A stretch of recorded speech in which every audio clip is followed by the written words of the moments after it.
Yeah, I did. I'm going to church. I'm going to hell. This system has a leak. Also has a bit of a B problem. Well, at least it used to. So,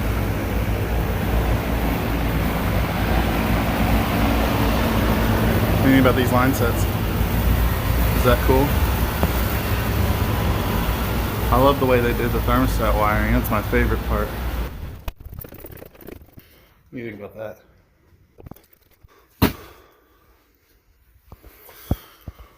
So the leak is right there on that joint on the back side of it. I don't know if it's been leaking for very long, but it's lost all its refrigerant. Well, there's a fire extinguisher there. It's a very unuseful bottle of water lodged right there. And there's a piece of sheet metal between that nice flammable looking insulation and the place where I've got to put a torch. So maybe if we're super lucky, we won't start a fire in the church. Disappointment. I mean success.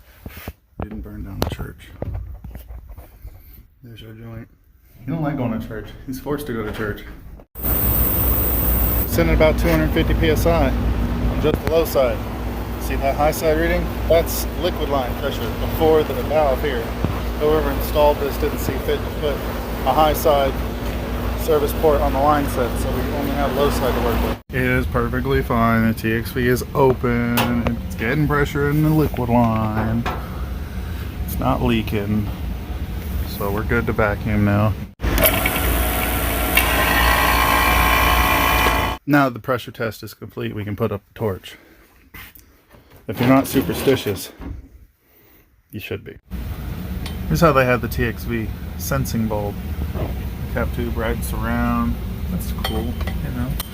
I've got this bit of insulation here that's been neatly cut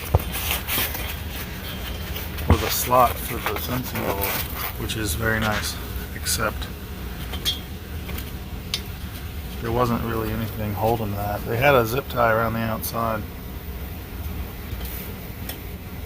Yeah, good enough for me. I'm gonna put it back exactly the way they had it.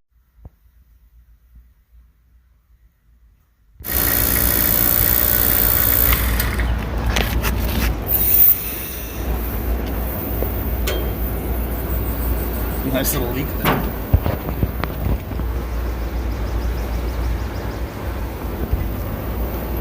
ahead and put these taps back. Obviously they need to be there. Looking pretty low. This is an old R22 system, so we're going to put R22 in it.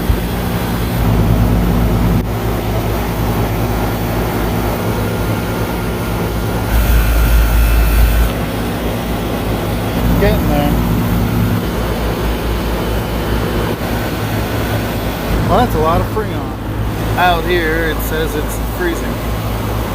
31, 32 degrees. Low side. And in here, there is no subcooling.